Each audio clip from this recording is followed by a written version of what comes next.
Luck High Five. That's right. You're listening to a podcast that's for you if you play Magic the Gathering. And especially this week, if you are ready to hear all about the rules and interactions of Innistrad Midnight Hunt. That's right. This is our Judge Rob episode where he will come on and set the record straight about everything, including all of the new mechanics that are especially tricky in Innistrad Midnight Hunt. That's right. I'm one of your hosts, Megan. And I'm one of your hosts, Maria. And like Maria said, Judge Rob will be joining us shortly. Yeah, I always love these episodes because Judge Rob highlights things that, I hadn't thought about. And I'm like, oh yeah, that would have tripped me up if you had not been here to let me know. I would have gotten that wrong. Yeah, exactly. So many things that I would have gotten wrong. And so many more people are playing back in their LGSs now for these pre-releases. So Arena's not there to correct you. No, Arena can't be like, excuse me, you cannot do that. You didn't say the magic word. Yeah, so we're going to help you out because especially with the daytime nighttime mechanic with the werewolves has been explained incorrectly in a couple of big magic media outlets, and we just want to make sure that you know the exact right way that this works. So hot off the press is correct. Yes. Here on Good Luck High Five. Good Luck High Five. We will not lead you astray. Sometimes we will, not this time. I was going to say, honestly, taking a break from leading you astray. That's a great way to put it. We're going to take some time off to lead you stray. Yes. Wait, hold on. Well, before we get started, we have some people to thank. And first and foremost amongst them are you, our listeners, and especially our patrons. Thank you to everybody who supports our show over on patreon.com/GLHF Magic. You can become a member of our show for any dollar amount, literally any dollar amount that you want in your local currency. Patreon supports a lot of local currencies around the world, so check that out. At $5, you get access to our Discord, and that's a really awesome, happy place to be. You can also play in our tournaments coming up this weekend. We have an awesome tournament. And especially thank you to David. Yay, David. To Zach. Yay, Zach. Who I believe answered the call for more Zachs. Did we ask for more Zachs? I think in the past, at least once, I know that in the past we have asked for more Zachs. Well, here's the thing. People don't always listen to our episodes, when we release them. Exactly. So if you're answering a call from the past, thank you, Zach. Thank you. We hear you here in the future. It's like that. Okay, we've talked about Morning Edition in the past, which is the show where he gets the next day's newspaper the day before. Here's a show. A cat you gives get it to phone him. calls from the past. Ooh. And there's nothing you can do about it. Hello, this is Abraham Lincoln. Wait, they had to at least have invented the phone when somebody calls you. Just like a time machine, you can't go travel back before time machines were invented. That's what they say. You know? What? I mean, I've heard that. They're like, if you're doing time travel, you can travel forward in time. Everybody knows that. Okay, we get it. Yeah. But in time. But you can't travel back before the invention of the time machine? That's one theory. Yeah. Wild. So that's why, we haven't done it yet because we haven't done it yet. Yeah. You know what I mean? Anyway. Yeah. Do you know what? I have never heard anything more clear and concise on this podcast than if you haven't done it yet, you haven't done it yet. There you go. There you go. So let's talk about this tournament coming up this weekend. Yes, our patron-only tournament, which is 4 rounds of best of 3 Gladiator. Nice. Yeah. Yeah, it's starting at 10 a.m. Central. If you need a Gladiator deck, don't worry. The Gladiator Discord has got your back. They'll supply you with one. There's lists all over the internet as well. Links in the show notes as to how to find that Discord and other Gladiator lists. It's a super fun singleton format. A lot of deck diversity. Such a good time. And we have just fun hanging out in the Discord while we play. It's always such a fun time. Yeah. So like we said on the upkeep, go and play in our Gladiator tournament, hang out, then go to your LGS, do a pre-release, a day of magic. Literally a perfect day. Literally. For thyself. Yeah, and the weather is so lovely here in North America. Fall time's approaching look at our leaves on our desk here. That it'll just literally be the perfect day, as Megan said, because the weather's going to be great and magic. Have a glass of apple cider. Oh, yes. A warm apple cider. Absolutely. Are you kidding me? Yeah. So thank you, everybody. Patreon.com/GLHF Magic. And thank you as well to Card Kingdom for being super dope sponsors as well. You can go to cardkingdom.com/GLHF and use that link to buy whatever you need. I did it today. Anything you need. What did you buy? I did it this morning. What did you get? It's a secret. What? Yes. Oh my goodness. Maybe one day you'll find out, you know? Wow. But for now, secrets. Wow. Okay. But I know that I put the order in this morning and I'm going to get it like before I even sneeze. Yeah. It'll be arriving in my mailbox. So that's shipping so fast it beats your sneeze. there you go. We're always making up slogans for Card Kingdom. That's a great one, Card because Kingdom. They're wonderful. Think about that one. And they deserve great slogans, including shipping so fast it beats your sneeze. Just say good luck, high five, and they'll give you a token or a sticker in your order for free. Yeah. Great place to get all the things for your magical life. All right, everybody, we've got Judge Robin here to go through Innistrad Midnight Hunt with us. I am so excited. Thank you so much for being here, Rob. Yeah, you're welcome. I love being on the show. I love doing this stuff with new sets. I was just judging the pre-release yesterday. And I got invited by the other judges to come help out with that. That was really awesome. fun. It was a great time. You know, Loading Ready Run is our Canadian brothers from another Canadian mother. So Yep. I've been watching them since season 3. That's the full phrase. Yes. Yeah. You know the phrase. Yeah. You know the Canadian phrase. brothers. But before we delve into any of the rules, we're gonna go over the mechanics and the specific cards. You always start with a PSA. Yeah, my PSA. So a lot of my PSAs isn't about being good to people and stuff, and this one is about respecting people. If you go into a store and they have local rules that you don't necessarily agree with, find out what their limits are. I'm obviously speaking specifically about like mask mandates or vaccination policies, but if they have local store rules, respect them. If people have limits as to how comfortable they feel, if they really don't feel like they want you to, they're like, I don't want to touch other players' cards, I don't want them to touch my cards during this, respect that. Try to find ways to work around it and like make it so that the game is still fun and meets within their limits. And that might be psychological limits, it might be physical limits, it might be any other kind of limits. But respect the limits of what people have and have fun within them. Yeah. Also, pay attention to cards this set. At the pre-release, it came up once already where they were confused about whether or not Land was a swamp or a plains because they have the black and white cards in this set. Yeah. And so when you're respecting people's physical limits, respect their visual limits as well. Because people are not going to necessarily be able to tell from across the table. Yeah, those lands look really cool, but they're kind of hard to distinguish between. They really are. And the pip line, the pin line border around the edge is colored, and the symbols at the bottom. But you're going to cover that up. You're going to cover these up. It's going to be hard, and so like just communicate things well to people on it. Figure out what they need to know and see, and go get basic lands from the store if people are having problems because they're cool lands. You can run them in your 20 planes deck, and it's not going to be any confusion. But at a pre-release, you might get trapped in a mulligan that you don't want. Yeah, that's a great point. This happened to Graham yesterday. He was like, "Oh wait!" He was like, "I'm sure I had a swamp in this hand." Oh no, Graham! He won that game. Okay, all right. Redeemed. Fine, Redeemed. never mind. No longer feel bad. So the first thing we're going to cover here are returning mechanics. Yeah, so I switched it around a little because I wanted to be able to just jam all the stuff about double-faced cards together. Sure. So we have Flashback. It's back, and it's back again.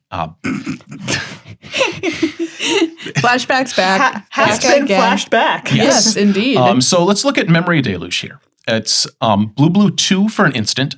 Look at the top X cards of your library, where X is the amount of mana spent to cast this spell. Put 2 of them into your hand and the rest on the bottom of your library in a random order. And then it has Flashback for blue and 5. That card has a lot of words on it. It does. What it's really trying to do is be like a glimpse, whatever the one from Kaldheim was that was scry 4, draw 2 at instant speed, basically. Oh, yeah. Because that's what it does in the front face, and then the back face it wants to be dig through time. Okay. But Flashback is everything wants to be digged. Everything wants to be digged through time. So the way the Flashback works is it's an alternative cost to play the spell. You can only flashback from your graveyard. Right. And so you pay the flashback cost, put it on the stack. If it would go anywhere other than exile from the stack, it goes to exile instead. Okay. So like if it gets countered, it's just like too bad. Yeah. If they try to return it to your hand, there's various spells that'll be like return target spell to its owner's hand.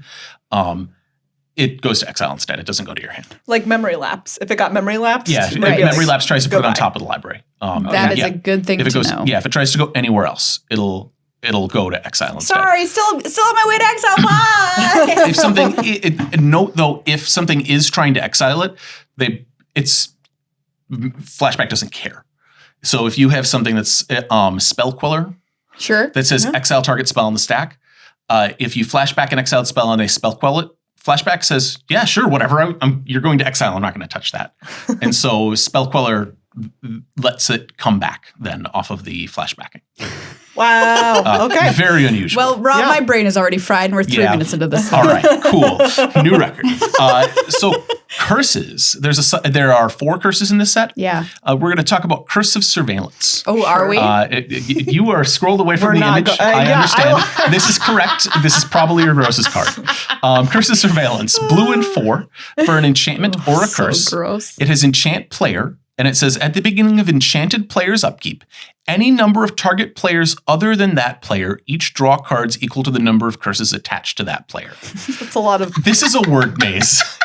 I just got lost. I'm hanging out with a Minotaur. Yeah. Let's think about what curses do. Curses are auras that attach to players. Yes. So just like you can put an aura on your opponent's creature or your creature. So there's candles, whatever, in this set that makes the creature of defender. Yeah. That's a curse on a creature, basically. It's an enchantment that you put on somebody else's creature. Curses are enchantments that you put on other players, and then it does a thing to them. You still control them. So you control this trigger when Curse of Surveillance triggers goes in the stack, and you make the choices for it. And what it wants you to do is count the number of curses attached to that player, and then pick some number of target players to draw cards based on that number of curses. And you can't have the player that's cursed to draw those cards this way. That's it. That's all that it wants to do is basically you're going to draw cards equal to the number of curses on that player. So on Arena, when you play a curse, it'll be on your side of the battlefield because you're the controller, Correct. which you might be like, oh no, did I curse myself? Yeah. No, don't worry. In rare circumstances, you want to curse yourself, but you probably never want to do this in Curse of Surveillance. I curse myself every time I stub my toe, I'll tell you that. True. It's true. Every time I grow eyes out of my hands, I curse myself. Similar to, so the other one that's going to come up is there's a transforming curse, Curse of Leeches, which deals damage to them on their upkeep. Yeah. The upkeep of enchanted players when it deals them damage and makes them lose life and you gain life. And it will do that if it's attached to them after transforming, which we'll talk about in a second. Oh boy. Great. Fun. Oh boy. So there's cards that transform. Yeah. There's normal transformations. If you had played in the last year, we had modal double-faced cards, which are double-faced and you cast them. Yeah. On either side, these don't behave like that at all. They're totally different. These are cards that instruct you to transform them, which is turn them to the other side. So let's look at Enduring Angel. White, 2. Flying, double strike. It's a 3/3 angel. Flying, double strike. You have hexproof. I love it. If your life total would be reduced to 0 or less, instead transform Enduring Angel, and your life total becomes 3. Then if Enduring Angel didn't transform this way, you lose the game. Okay. The other side is Angelic Enforcer. It's a star. It is flying. You have hexproof. Angelic Enforcer's power and toughness are each equal to your life total, and whenever Angelic Enforcer attacks, double your life total. Oh, gosh, this card card's seems sick. cool. It's really cool. So it gives you an instruction to transform it. It has a condition under which it transforms. In this case, a replacement effect replaces life total becoming 0 with transforming and doing some other stuff. But it might be a triggered ability or it might be an activated ability that transforms this. And then it'll just transform and it goes to the other side. And some things will transform again. If they're on the back face and instructed to transform, they go back to the front face. I call them normal. They were previous to modal level face cards, the normal transform cards. They always enter on the front face. They always enter on the day side, the one that has the sun. That's the face that they are in every zone, except on the stack or except on the battlefield, or in some cases in this set on the stack. When they transform, they have the characteristics on the back, which includes a color indicator on the type line, which tells you what color it is. They can change color when they change sides. So there's a blue werewolf that's a stowaway that changes into a green werewolf on the backside. Cute. It's blue on the front, green on the back. Okay. However, you do have to look back at the front side to determine the converted mana cost, or it used to be converted mana cost. The mana value of that card. The artist formerly known as converted mana cost. Yes, thank you. So you look back, when you look at one of these and you say, what's the mana value of Angelic Enforcer? It is 5 because Enduring Angel has white, 3. So the mana value of the back face is whatever it is on the front face. Is determined by the front face if the card is a modal double face or is a transforming double face card. Yeah. Now let's talk about what happens if this isn't a transforming double face card. So let's say that I make a frog token. Sure. That's an Enduring Angel. You can do in this set. You can totally do in this set. That token doesn't have 2 faces. No. It cannot transform. Yeah. If you're instructed to transform it, you can't. You do nothing. Yeah. This is why Enduring Angel has the very strange, if Enduring Angel didn't transform, this way you lose the game. Okay. Because if you made a frog token of Enduring Angel and then try to get hit to 0 life, it wouldn't transform and it would stay an angel, which would mean that you couldn't die. Gotcha. Right? Yep. Because it would just stay that and keep preventing you from taking damage. They have prevented day one errata. Yeah, they thought this through. And so if it can't transform, this is going to kill you.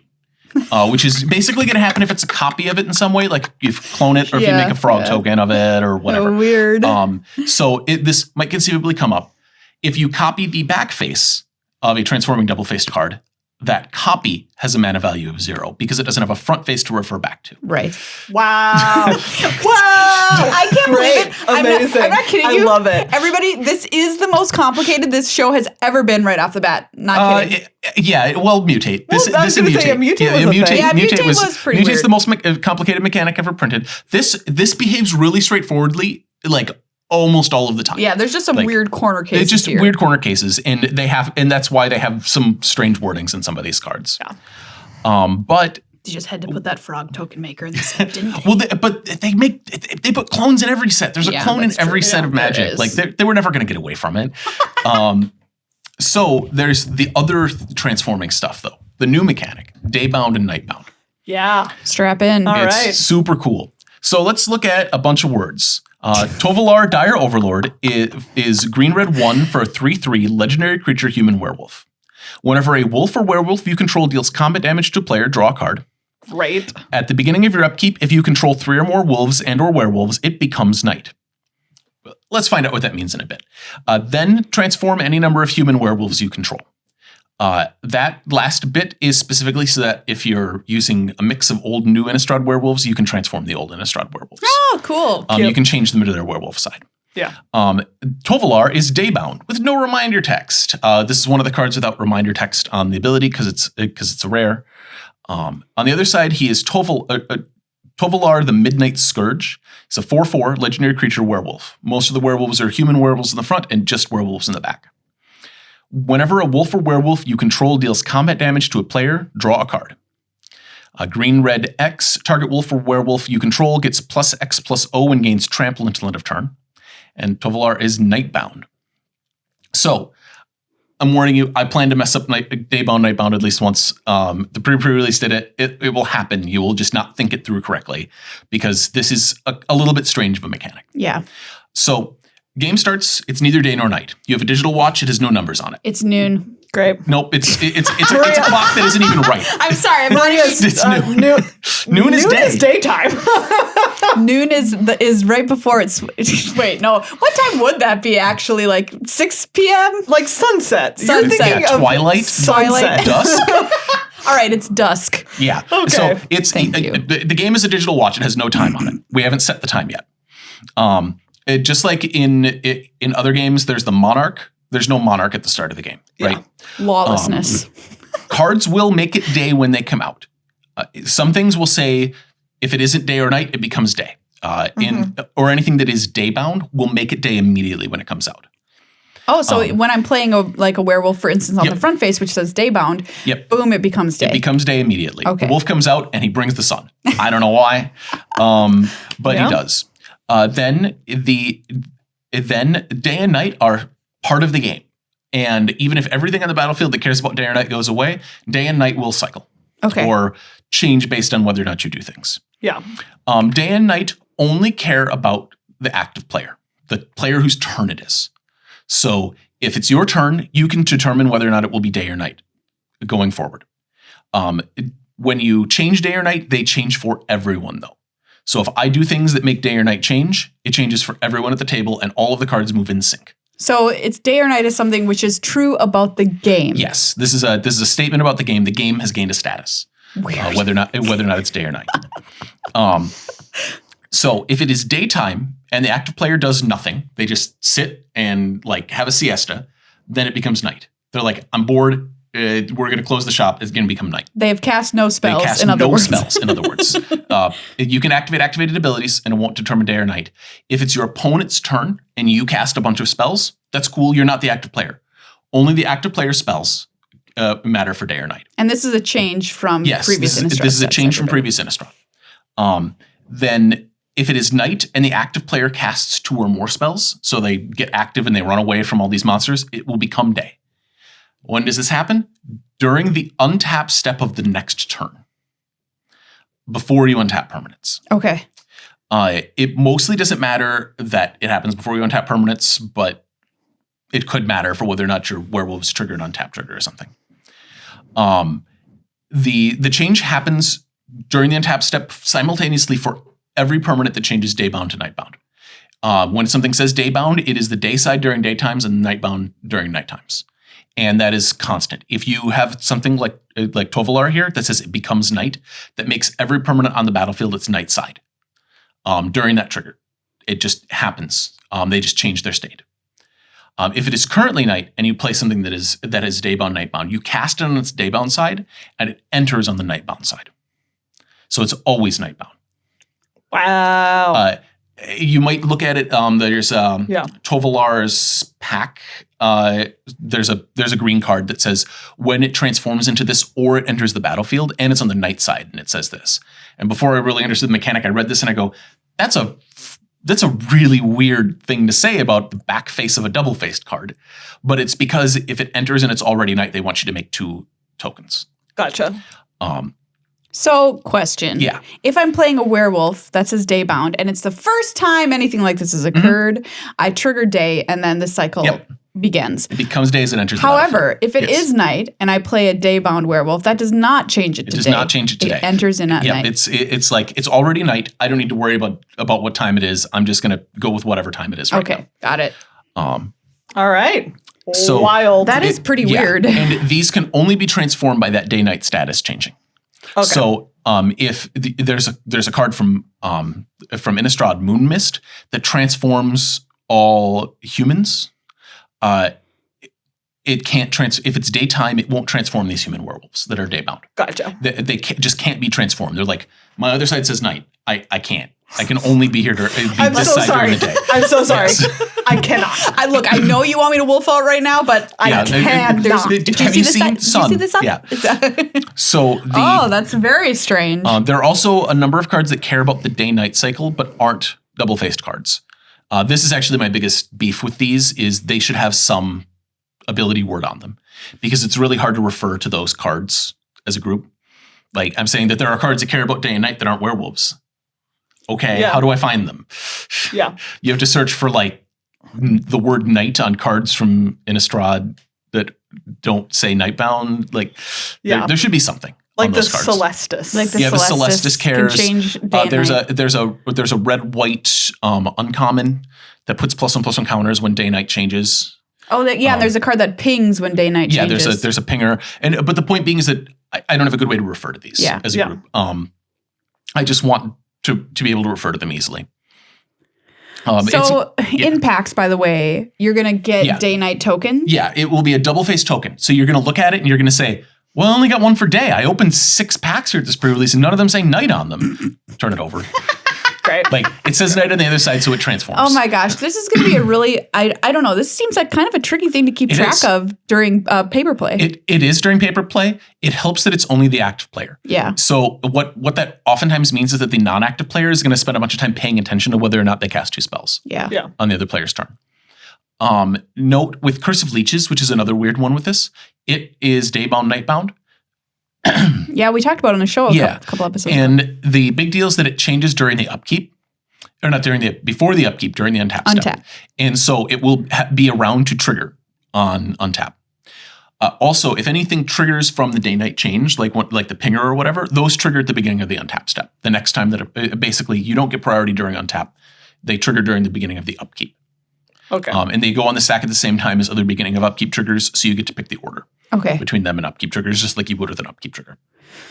Well, thank God for Arena for tracking this for me. Arena will track all of this for you. It will be much, much easier. Jeez.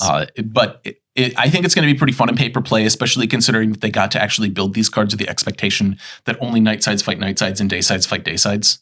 Yeah. Which is something they couldn't do in previous Innistrad. So they had to like figure out whether or not sometimes you'd engage one way or the other or whatnot. Right. So regardless, you're never going to have Daybound creatures and Nightbound on the battlefield at the same time. They're all going to be one or the other. Correct. So if you run into a circumstance where you're like, I attack with like my bird, my werewolf that likes, or my werewolf person that likes birds, they try to block with their Nightbound thing. I know which card you're talking I know. She's super cute. She has a likes bird. birds. Oh, my werewolf person that likes birds. I don't remember these card names yet. I'll remember them in like 2 months. That's a great way to put it because I know which card you're talking about. Yep. And they try to block with their Nightbound werewolf, and you're like, wait a second. This doesn't work out. This can't be. This doesn't work. Yeah.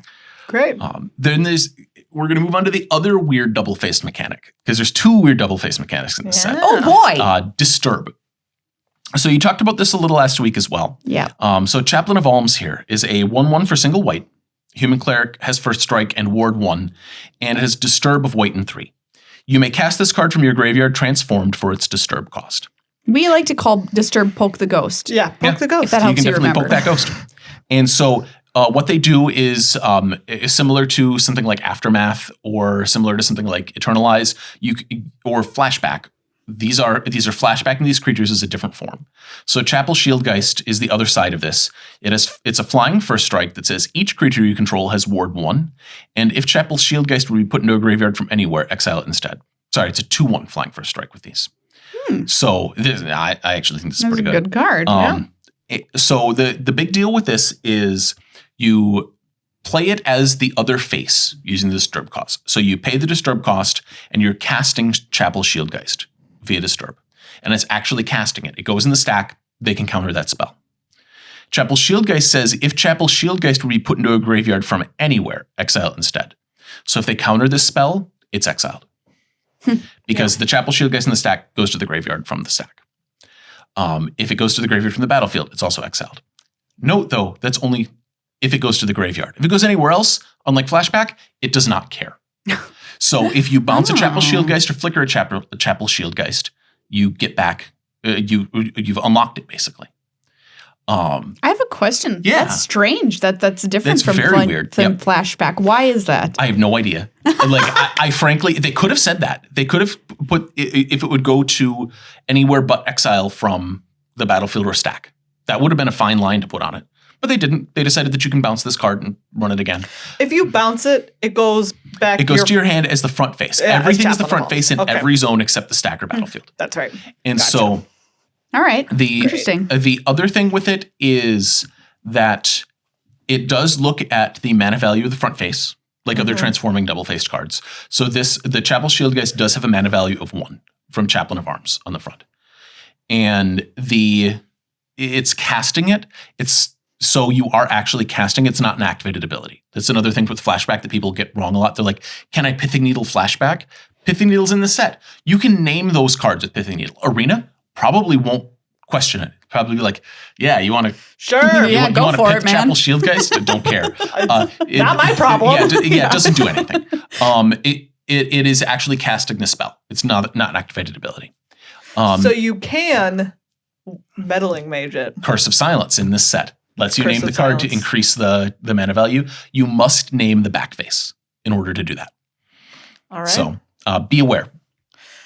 Question. Yes. So when Chapel Shieldgeist is on the stack, I've cast it for its Disturb cost 3 and a white. Yes. Is it Disdainful Strokeable? No, because Okay. it has the It mana has the value. mana value Yeah, it of has the 1. mana value of 1 Great. from the front face. Just double checking. If it had a mana value of 4 on the front face, it would be disturbed. Yes. It's like I Great. believe that there are some bigger disturbed things Yeah, there in are. the set. Yeah. So be aware your opponent's going to be flashing stuff back from the graveyard and then trying to bounce it to their hand. There's Wonderful. like 3 bounce spells in the set. Yeah. So just it's a thing that'll come up. And then Be there's like prepared. offensive bounce spells too, where you're like make a zombie and put their card on the top or the bottom of the library. Chapel Shieldgeist is like, cool, send me to the top of the library. I'll be a dude again. Yeah. Yeah, no kidding. I'll take another pass through this. Reincarnation. Resurrect me, baby. Yep. The other new one, Coven. So let's look at Ritual of Hope here. It's white and 1 for an instant. Creatures you control get +1/+1 until end of turn. Coven. If you control 3 or more creatures with different powers, creatures you control get +2/+1 until end of turn instead. And I have Contortionist Troop in here. I'll come back to them in a second. So Coven, it's an ability word. The word Coven doesn't do anything. It's just what I want on the day-night stuff to tie it all together. It's just a way to tie the mechanic together. It means if you have 3 creatures with different powers, do something. There's like 4 kinds of Coven effects, which is a little weird, but it makes sense. Some things with Coven are on spells. So just like Ritual of Hope here, it's on a spell, it upgrades the spell during the casting or during the resolution if you have 3 different powers while it's resolving. Some things with Coven are on activated abilities. If they're an activated ability, they care at the time that you activate the ability and then don't care if things change or one of your creatures dies with it on the stack. Some of these are triggers. Contortionist Troop has a triggered Coven ability. It's green and X for a 0/0 creature human. It enters the battlefield with X +1/+1 counters on it. Coven. At the beginning of your end step, if you control 3 or more creatures with different powers, put a +1/+1 counter on target creature you control. So this triggered ability has a time and it has a board state that it wants to trigger from, basically. If you hit the time and the board state is true, the trigger goes in the stack and it picks a target. Then they can kill one of your creatures in response to remove your Coven. It is an intervening if clause. It says, I love intervening if. I think they're really good. So this checks both at the time the trigger tries to go on the stack and at the time the trigger tries to resolve, basically. And so it'll try to resolve and it'll say, hey, this isn't true anymore, dude. You're not getting your counter. Sorry, man. Yep. Not happening. I gotta say, I loved learning about intervening if clauses in high school English. So, as I've mentioned before, Magic isn't written in English. It's written in an English-adjacent language. So the specific at the beginning of your end step, if this thing is true, do this thing, is an intervening if trigger. So it won't even trigger at all if the condition isn't true, and then it checks again on resolution. Great. So those Coven triggers end up being something that you can break up, basically. So, for example, with that instant spell, I cast it. I'm like, oh, I'm going to get my opponent. I'm going to get +2/+1. In response, my opponent kills one of my creatures. Kills your creatures. It checks on resolution, and then it'll only give +1/+1. Sorry, buddy. Luckily, Ritual of Hope is like the delta is not very large between the modes, but there's some where the green one for draw a card, which we'll talk about later, it's a pretty big deal. And the other new mechanic, Decayed. So Jadar, Ghoulcaller of Nephalia, black and 1 for a 1/1 legendary creature human wizard. He says, at the beginning of your end step, if you control no creatures with Decayed, create a 2/2 black zombie creature token with Decayed. Reminder text, it can't block. When it attacks, sacrifice it at the end of combat. So Decayed's a new static ability that does 2 things. It says continuously this creature can't block, and then it sets up a trigger that if this creature ever attacks at the next end of combat step, sacrifice it. Yeah. So the one thing to know about Decayed, it looks really straightforward, and it is. But the question comes up a bunch. Can I attack with the creature, deal damage, and then sacrifice it before Decayed sacrifices it? And yeah, you actually get 2 chances to do this. You can do it during combat. After combat damage happens, you get priority in the combat damage step. Or you can put the Decayed trigger on the stack, respond to it, and sacrifice it.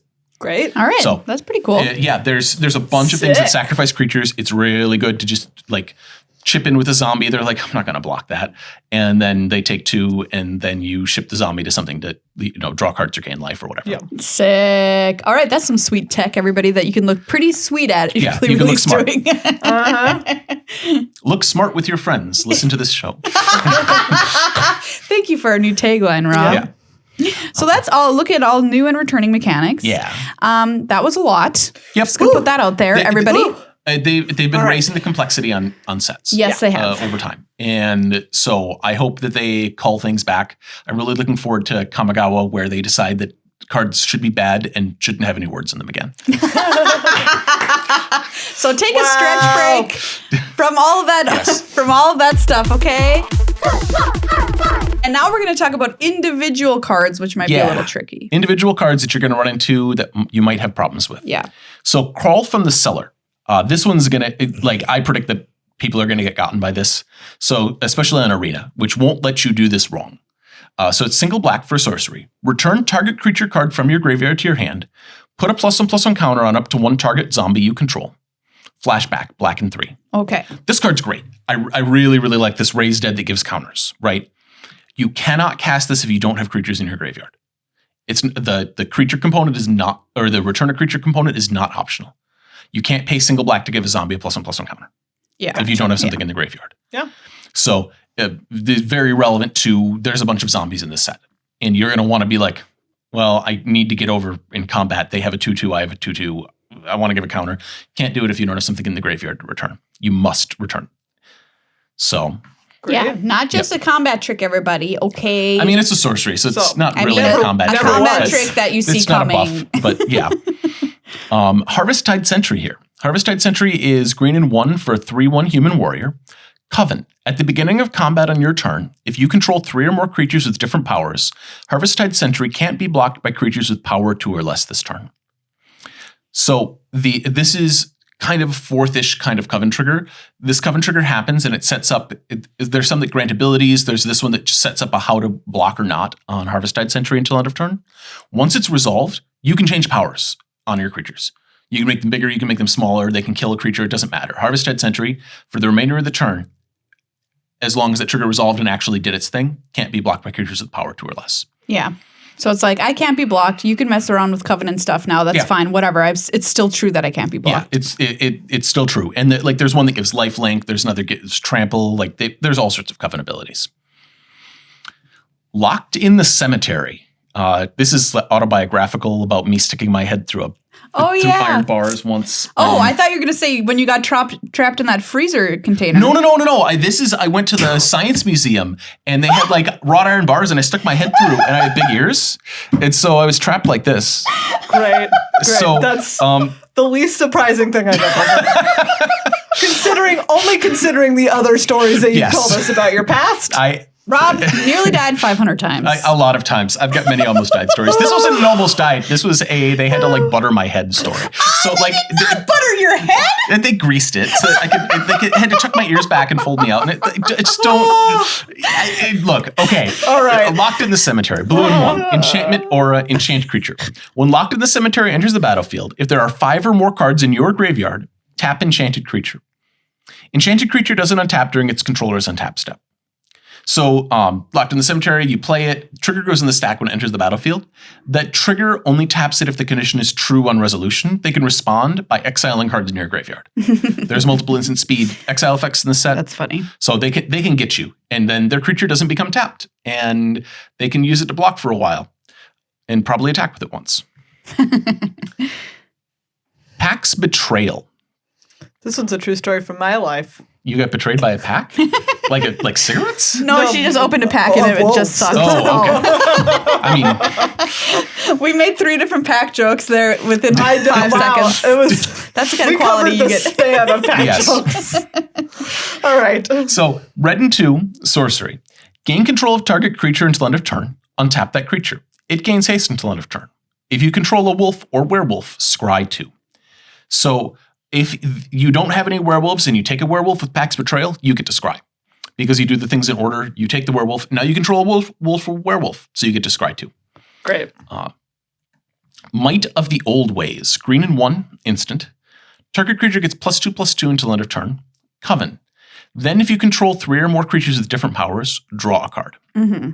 So Might of the Old Ways, again, does its things in order. If you have 2 different 2/2s and a 1/1, and you Might of the Old Ways the 2/2, it'll change to a 4-power creature, and then you'll have 3 different powers. So with 3 different powers, you get to draw a card. So use the power as modified by Might of the Old Ways to figure out whether or not Coven happens. So all right. Plan ahead for your Covening experience. You're Covening. So this is an example. This is an instant of, okay, I've got a 4/4, 2/2, and a 1/1. Yep. They kill the 2/2 after I've made a 4/4, no card. If they kill the 2/2 in response to you casting the spell. Okay. So they can't respond in the middle of Might of the Old Ways, right? Right. So I have a 2/2, a 2/2s and a 1/1. I target a 2/2 with Might of the Old Ways. They kill the other 2/2 for some inexplicable reason, and it's a better creature. I picked. You're right. Okay. I Might of the Old Ways to Decayed Zombie to punch through some damage, but I have a 2/2 with abilities over here. Yes, I'm just you're driving right. a scenario that just would not happen. Yeah, So this never could happen. mind. I could see it happen. Absolutely. And so then they kill the other 2/2 because that way I don't get my Coven trigger. Because I won't have 3 different creatures. You need at least 3 creatures to trigger Coven, and you need to have at least 3 different powers amongst those creatures. Defend the Celestis. Green 2 for an instant. Distribute 3 +1/+1 counters amongst 1, 2, or 3 target creatures you control. Oh, auto Covenant in a card. Yeah, Coven in a can. Covenant in a can. There we go. So Defend the Celestis is really cool. It targets up to 3 things, and you distribute the counters while you're targeting. So they will know which of your creatures is getting 2 counters and which is getting 1 if you're only hitting 2 creatures with this. And so they get to kill your creatures appropriately. Gotcha. You're going to get something defenestrated in response to this like all of the time, I'm pretty sure. Oh, gosh. But it is an instant. It is an instant, and I have no idea how I ever win a combat against this card, by the way. Yeah, Like- it's spooky. Yeah. Be prepared. If your opponent attacks in with green 2 open. Yeah. If they go to block you with green 2 open, you probably shouldn't be attacking them. Yep. Yeah, and that's uncommon, so Yeah. you're going to The see it. uncommons in the set are bonkers. They're really good. So Voldaren Ambusher. Red and 2 for a 2/2 Vampire Archer. When Voldaren Ambusher enters the battlefield, if an opponent lost life this turn, it deals X damage to up to 1 target creature or planeswalker, where X is the number of vampires you control. It's locked in during the resolution of the trigger. They can kill a vampire in response, and your targeting is locked in because the trigger's target goes in the stack right away. So you can target their 2/2, they kill one of your vampires, and you only deal 1 damage. Yeah. The flavor text on that card, by the way, gotcha. Yeah. So it's a solid 1-word flavor text. I feel like they burnt it. I don't think this card's good enough to deserve a 1-word flavor text. Yeah, but I have fair enough. opinions about how You do have yeah. opinions about this. So Curse of Silence. Single white enchantment or a curse. Enchant player. As Curse of Silence enters the battlefield, choose a card name. Spells with the chosen name enchanted player cast cost 2 more to cast. Whenever enchanted player casts a spell with the chosen name, you may sacrifice Curse of Silence. If you do, draw a card. As we mentioned with Disturb cards, you have to name the back face in order to get it. Same with modal double face cards, which are still in standard. If you want to stop Turntimber Symbiosis from being cast, you must name Turntimber Symbiosis. Gotcha. To up its cost. You can't name Turntimber the land. Yeah. So Iconic card name. Turntimber the land. Yeah.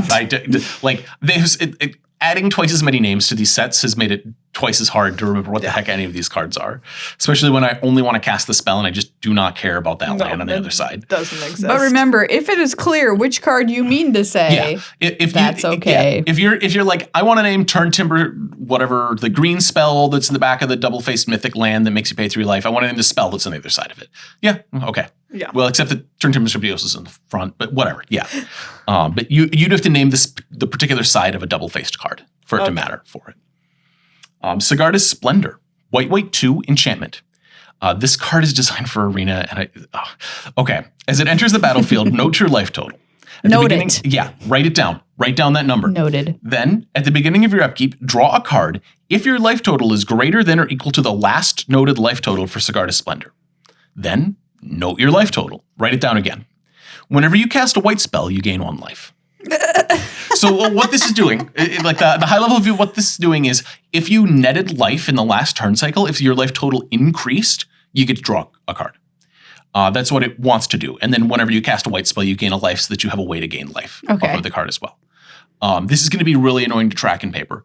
Do write it down. Don't use a D20 or whatever. You're going to bump it and be like, was my Sigarda's Splendor on 17 or 16? Your opponent's like, that's not my job. Yeah, exactly.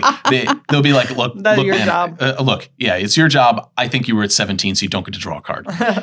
If you're asking me, I'm going to pick the one where you don't draw cards. Well, this art is great, though. Oh, yeah. I love this art. It's really, gorgeous. really good art. It's Howard Leone, who's Oh, yeah. phenomenal. Classic. Big time. So much good stuff from him. Altered cards, my boggles, like, no big deal. Yep. I'm going to tell a very brief Howard Leon story because we have the big banner. You have the big banner. My significant other came to help move the air conditioner. Okay. He's played a little Arena, but has otherwise not played much Magic. And we're leaving, and he goes, "What's Howard Leon?" And I was like, "Oh, it's the artist who painted that cat." And he goes, "Oh, I thought it was the cat's name." So now that cat is Howard. That's good.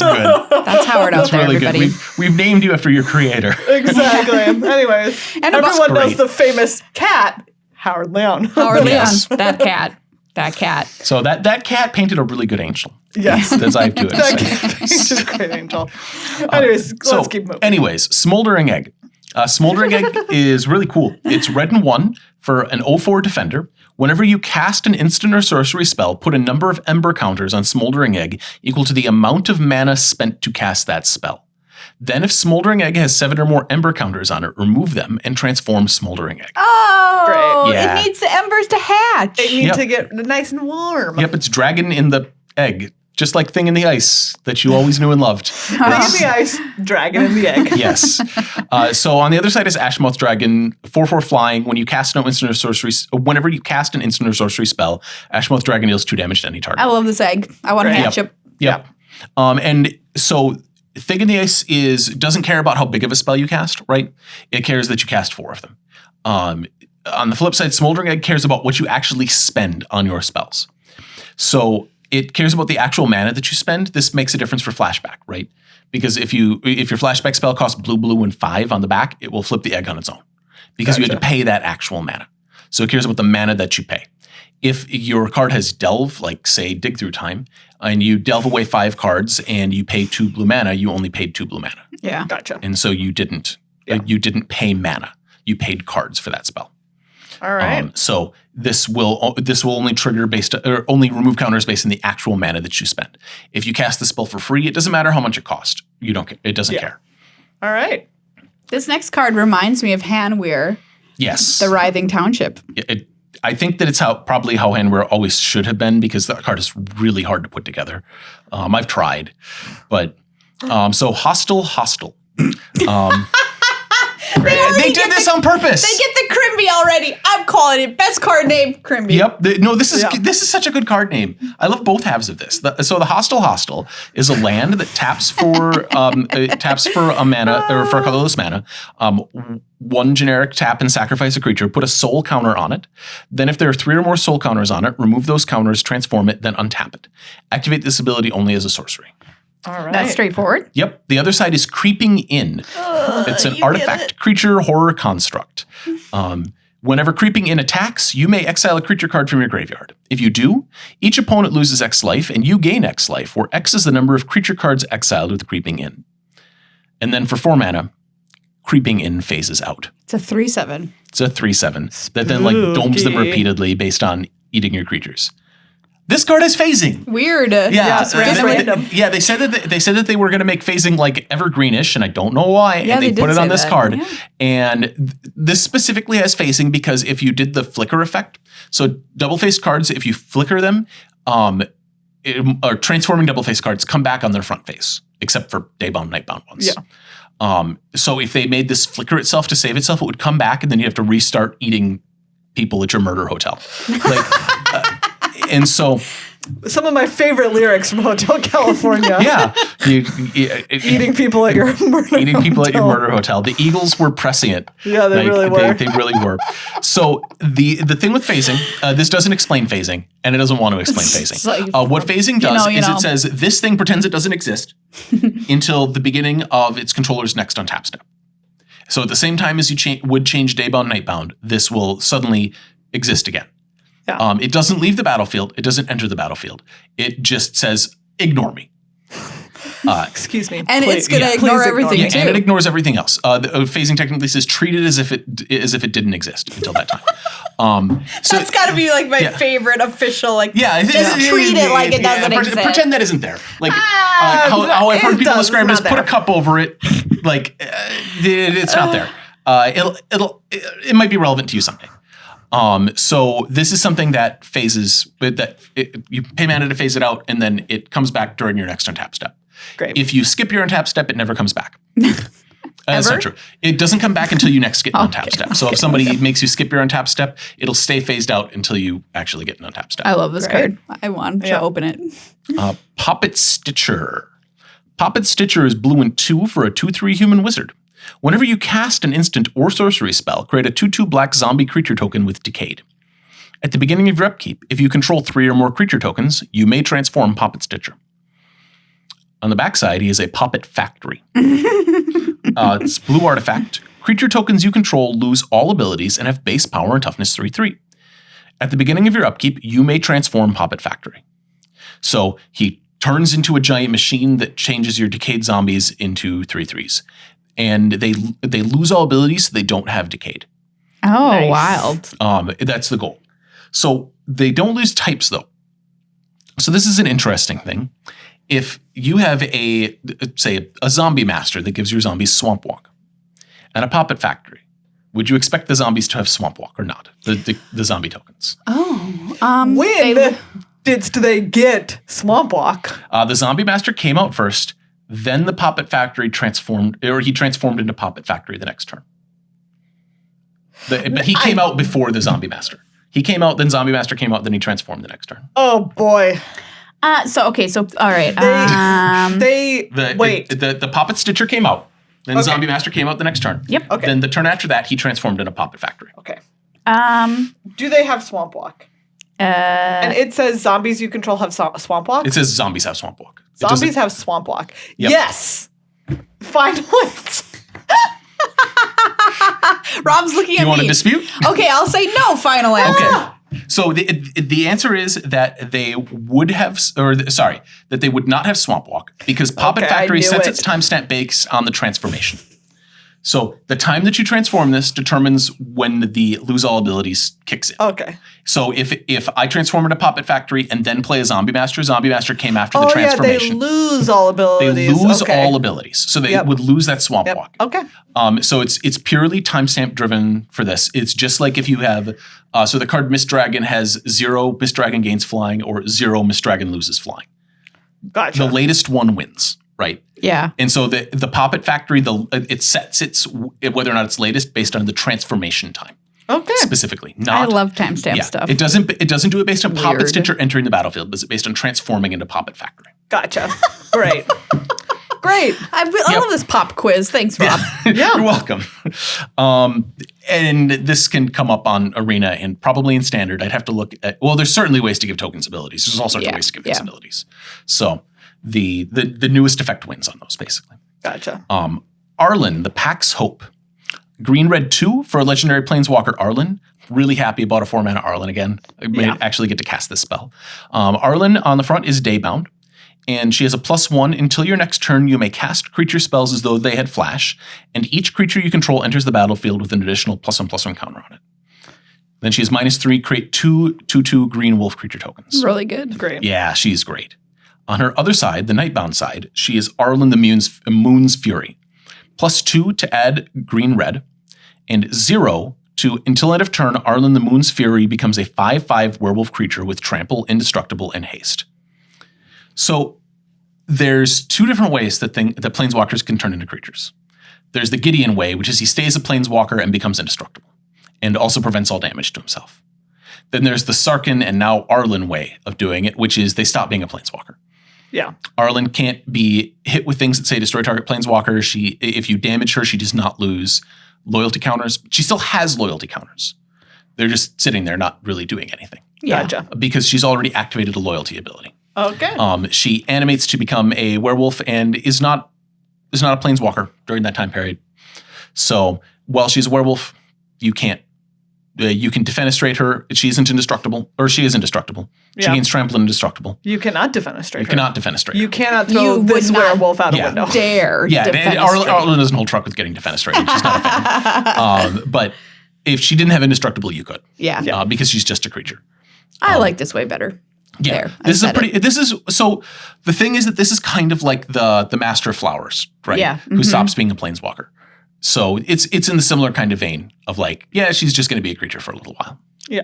Oh, look, it's our preview card, Yeah, Megan. the Spectral Adversary. This also has brand. phasing on it. Yes. Okay, so Spectral Adversary is blue and 1 for a 2/1 spirit with flash and flying. When Spectral Adversary enters the battlefield, you may pay blue and 1 any number of times. When you pay this cost 1 or more times, put that many +1/+1 counters in Spectral Adversary, then up to that many other target artifacts, creatures, and/or enchantments phase out. If you phase out your stuff, it comes back on your next untap. If you phase out your opponent's stuff, it comes back on their untap. Yes. Gotcha. And on top of this, the adversaries are all cool and weird. They look a lot like they have multi-kicker. They do not have multi-kicker. They won't trigger things that care about kicker. Halar the Fire Fletcher is a legendary creature that cares about kicking spells. He will not see the adversaries. Yeah. If you flicker one of these, then you get to get their trigger again because it enters the battlefield trigger. Oh. So if you all right. or if you put them directly onto the battlefield with something. Oh, that's So pretty like sweet. like say that you have an Collected Aether Vial. Company. Aether Vial. Yeah, Aether Vial will do it with no mana, which lets you make There it you higher. go. Yeah. It also lets you interact favorably with counter spells because you cast it for blue and 1 and you don't have to tap any mana for that trigger when you cast it. You're just like cast Spectral Adversary and then look at your opponent. And they have this problem. So if they want to cast a spell that makes you pay counter it unless you pay more, they want to mana leak it. Pay 3 or else it's countered. If you have the mana, you can just pay for it, then you get an adversary. Yeah. And if they don't counter it, well, then you get your adversary trigger and you get to do some stuff with it. Sick. And so they just reward you for bringing a bunch of mana up while you cast them. Nice. And there is a mana leak in this set. There's a 3-mana mana leak that makes them pay 4 and makes a Decayed zombie, if I remember right. Okay. Something like that. I believe you. Yeah, there's some kind of taxing counterspell in this set. Yeah. Well, Rob, Wow. that was a wonderful What? walkthrough. A journey. We've What, all been on a road totally. trip Yep. together. I feel like I've been on a haunted hayride. Oh, haunted hayrides. Oh, like that Phantasmal Carriage? That card's Oh my pretty gosh, cool. Phantasmal Carriage. Let's call it Haunted Hayride. Yeah, I'm a And fan. it's pulled by 2 Hayride. ghost horses that are Yeah. very majestic, ghost steeds. I am super, super stoked for this set. This seems like a really awesome environment to play in. Number 1, we're triggering rotation, okay? We're super excited for new standard and stuff. Number 2, this seems like a sweet limited set. Yeah. Phantom Carriage. Yeah. Yeah, Phantom Carriage. That's a haunted hayride there. Yeah. So I've already said the Defenestrate is nickname is called Yeet, and that is now called Haunted Hayride. Yep. Yeah. That's canon. Makes sense to me. Say it at your I'm in. pre-release. Everyone, right. it is time for the most looked forward to segment in Good Luck High Five history, which is Cutest and Grossest Card. All right. Well, there's literally no question on earth about which is the grossest card. It's Cursive Surveillance. It just is. Yep. It is. It's gross. Let's never talk about it ever again. Ever. We I've don't need to gotta look say- at it. Maybe Arena could forget the art and put Fibblethip in there instead and be like, oh no, we lost this art. I'm just saying, Arena, anyone. And you're going to, this is really rough for you too, because it's a blue card that makes you draw a card every one of your opponent's upkeeps. And I want to do Yeah. that. Oh, sad. So I'm just saying that if anyone out there is listening who can misplace the digital art for this on Arena, maybe you could consider doing that. Putting it out there. There is so many options my too God. for Grossest Ugh. Card in this set. There's lots of gross stuff going There on. is a lot of Yeah. gross stuff, but Just that is a lot of gross stuff. it is It's- unquestionably. It is a laser targeted on you. Laser Yes. target. Yep. It is. Megan, do you think somebody on the inside had it out for you to print this card? Yeah, I feel personally targeted. attacked? I feel personally attacked. I saw a photo from the artist of their mock-up to do this where they just took googly eyes and they stuck them on their hand. Oh my God. And then just laid it on top of a half blue sheet of paper, half brown. That's funny. Amazing. That's Like I said, great. it's really good modeling, and I'm like, Yes. that's not gross. That's just googly eyes on a hand. No, I'm it's fine with googly that. eyes are That's fine. cool. No Do you problem. know what? If they had drawn that, oh no, I would have been fine with Yep. it. There's so many kinds. Okay. There's so many different sizes of eyeball. So many. Yeah. Okay. No, We're done. Maria. Okay, Moving moving on. on. Let's stop. moving on. Cutest card. We have cute cards in this set, despite the fact that there's Yeah. a lot of gross cards. Yes. Let's award our runners up, shall we? I'm going to give a runner up ribbon to what is my handwritings here? Oh, Crossroads Candle Guide, which is a man with it's a little pumpkin head scarecrow that's guarding the crossroads wearing a little pumpkin on its head. And I just wanted to call it out and say, It's cute. that's cute. Yeah. Pumpkin It's- head's Yeah. kind of Yeah. cute.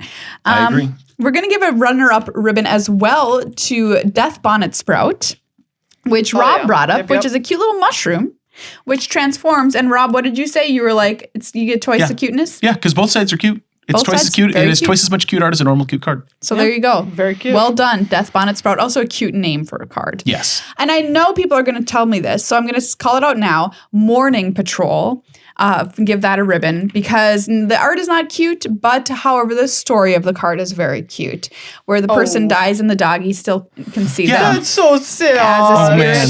Yeah. They came back for their dog. That's really good, actually. Look at that good dog. Oh. So I just want to say you're a really good dog, and thank you What a good dog. for this cute/sad story. This next award is going to be controversial because here we go. It's time for cutest card. So runner-up is a card that many of you thought I probably would choose as cutest card, which is Can't Stay Away. Maria, are you telling me you didn't pick Can't Stay Away? When I tell you what won, the dog. She didn't pick the master that came back for his dog. You think she's going to pick cats that come back? here's the thing. Cats are normally an auto win. And I just want to say that, yes, I will more likely than not choose a cat if it's in the set. However, I just want to take a moment and be like, it's not going to be every time. You can't just get my cutest card vote just because you're a cat. You're just doing this. You're just doing this. Like, do you know what, Maria? What I hear you saying is that in your heart, this is the cutest card, but you're just trying to be unpredictable. You're trying to stick it to the man. Okay. I think she's trying to say that she can't be the most popular, right? She has to be counterculture cute. Yes. Well, when you see what I've chosen, you'll understand. Because I have already called this card cute without ever knowing it was that I thought it was a different card. I'll explain myself. The card is, congratulations to Nebelgast Intruder. You are the cutest card from Innistrad Midnight Hunt. And this, you'll understand because it is the pet on Arena that I loved so much. Yeah. The little spooky ghost with its lantern. Yeah. I'm so mad. We thought it was our preview card, but we were wrong. It's this card. Nebelgast Intruder. Look at it, smiling little creep face, holding its little creep lantern with his little spindly stick arm. I mean, come on. I've already I gave cutest card to which set was it? Which is essentially this card. Yeah, it was to the previous Innistrad. It was like the little floating blanket with the lantern. Erdwall Illuminator. Yeah, Erdwall Illuminator. Yeah. So if you're a floating thing with a lantern, you might win cutest card. I'm so mad. I'd be less unhappy if you would have chosen Unblinking Observer, which is just it's a cute little homunculus. He's all eyes for his books, right? One big eye. Yep. No. Wow. But I love this arena pet, and I just don't know if I'll ever switch off it because I love it so much. So you don't need to do the things that you like to do. Just don't impose your cutest card like tyranny on the world. Tyranny. That's the point of this segment, Rob. This set is tyranny. I mean, this segment is tyranny. I literally appointed myself cutest card judge, and I mean, fair. One woman, one vote, but still appalling. I am appalled. Team Nebelgast, everybody. Judge Rob, thank you so much for You're being welcome. here. I'm so sorry it had to end like this. Well, I'll probably be back. We'll see. We'll see. There might be a day when Judge Rob is like, it's gone too far. I have limits. Let's say thank you to our other great sponsor, Ultra Pro. Yes. Are you ready to celebrate spooky season with some spooky double-sided playmats? Yes, I am. Then they have got you covered. Yeah. If you're like, why would I only want one side of transform art? Exactly. Do you know what? You wouldn't. You want both sides on a playmat that you can just flip back and forth and back and forth. Ultra Pro has always got the newest art released, even before the cards are released. Yes. Before the set comes out, they're like, oh, do you want to see that amazing Equinox art of Arlen Cord? Yes, I do. Thank you. Here it is. Here it is. Yeah, they've got all this stuff. If you love the art from the Secret Layers, they've also got that on all of their playmats. They've got deck boxes. They've got card sleeves also with this art. We love celebrating magic art on Good Luck High Five, and Ultra Pro also does. And we're so happy that they celebrate it on their products. Yeah. So we've got a link for you to go to Ultra Pro to buy all your stuff. It's in our show notes. Use that. It's our affiliate link and get whatever your magical little heart desires.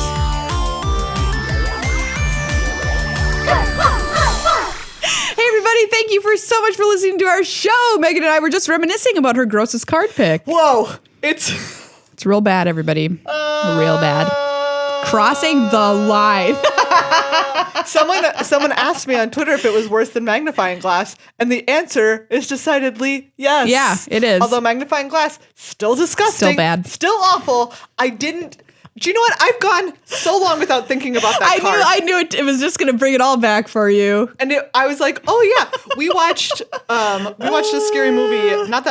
We watched Slither. Oh, yes. And that's when I realized, I think that if I had to pick my least favorite kind of horror because it's the most awful to me, it's like body horror. Body horror for sure. Absolutely. 100%. It's like, me too. It's too much. Like, I can't enjoy body horror movies because it's too much. No. Just gross. Just gross. So anyways, shout out to those artists. They really did it this time. They really did it. They nailed it in a gross way. In a bad way. With a gross nail. In a real bad way. Thanks again to Card Kingdom and everyone who supports us on patreon.com/GLHF Magic. Become a patron before Saturday. Play in our sweet tournament. Yeah. Win awesome door prizes just for playing.